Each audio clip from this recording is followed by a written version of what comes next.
Sexual reproduction.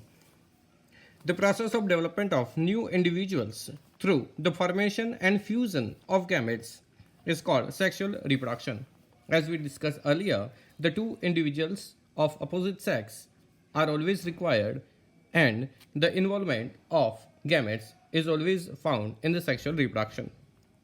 So, sexual reproduction involves formation of male and female gametes either by same individuals in the case of hermaphrodites or by different individuals of the opposite sex in the case of monoecious animals in which male and female are different. These gametes fuse to form the zygote which develop to form the new organisms.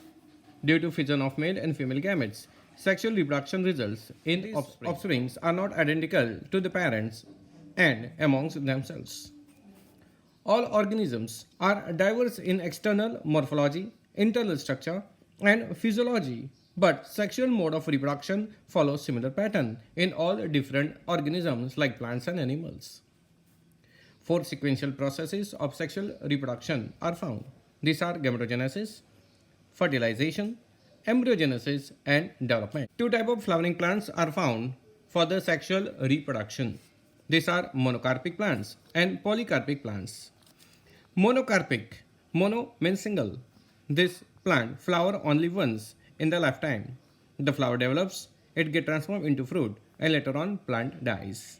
The annual plants and biennial plants like carrot and radish are of this kind, but few perennial plants which live long also show this kind of mode of sexual reproduction. Few plants show unusual behavior for the sexual reproduction. For example, bamboo species, that is Bambusa tulda, is the plant which flower once after 50 to 100 years. The large number of flower develops on it, which get transformed into the fruit, and later on the plant dies. So it flower only once during its entire lifespan of 50 to 100 years. The second very beautiful example, that is Strobilanthes kunthiana. It is also called Nilkuranji. This plant is found in the hilly regions in the South India. It flowers once in every 12 years. Polycarpic plants. The plants which flower repeatedly every year are polycarpic plants. Perennial plants are example which are long-lived plants. Some perennial plants have flower throughout the year like China rose and shoe flower. So this way, two kinds of flowering plants are found on the basis of their ability of sexual reproduction. If plant sexually reproduce only once during the lifetime, it is monocarpic, and if it has the ability to undergo reproduction in every season, that is polycarpic plants. Phases in life cycle of plant. These phases are juvenile phase or vegetative phase, reproductive phase or maturity phase, and the senescent phase. The juvenile phase or vegetative phase. It is a pre-reproductive phase of the life cycle of the organism. The period of growth between the birth of an individual up to reproductive maturity is called juvenile phase or vegetative phase. In plants, it is called as an vegetative phase. It is of a different duration in different kind of organisms in plants and animals. Reproductive phase or maturity phase. The organism reproduce and give birth to offsprings during this phase. When organisms enter in this phase of life cycle, the reproductive organs develops and become mature, and it is called as in puberty. In puberty only, the organism can reproduce.